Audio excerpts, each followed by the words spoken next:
Dungeons of Sundaria is an action RPG hack and slash with split-screen co-op, assuming you don't mind hideously small, borderline unreadable text. As you might have figured from its title, this is primarily a dungeon crawler, but with a few memorable twists. Firstly, the sheer size of these dungeons is ungodly, impossibly massive.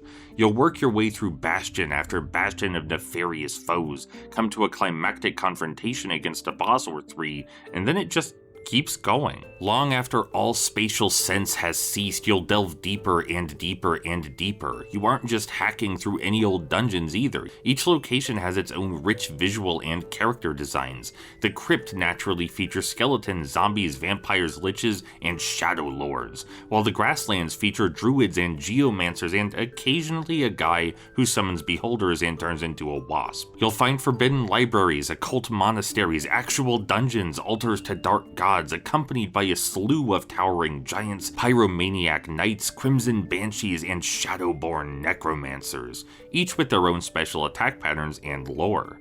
One fight might be a straight-up tanky throwdown, while another switches its soul between multiple hosts or uses its minions as a shield or has its life force tied to a pair of coffins. It's a non-stop parade of fantasy cliches cranked up to maximum.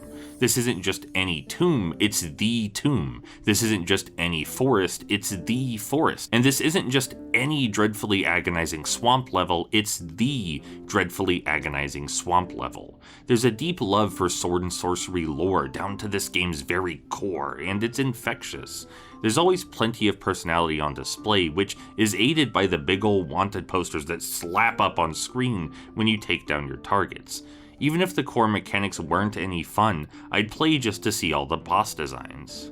Fortunately, the gameplay itself is, pretty good. Sure, it's got questionable and often moronic enemy AI, loads of physics bugs, and even the occasional softlock, but it also has passable Diablo-style looting, supported by a free camera combat system which rewards skilled movement, careful orientation, and allows you to better soak in the gorgeous scenery. You'll find yourself rapidly swapping between skills and struggling for your life against the aforementioned menagerie of monsters. So, yeah, this is far from a brainless brawler, but even if it were, the difference in camera perspective gives it character, and really, character is what Dungeons of Sundaria does best. This is a game which deeply admires, respects, and upholds the traditional tropes of fantasy.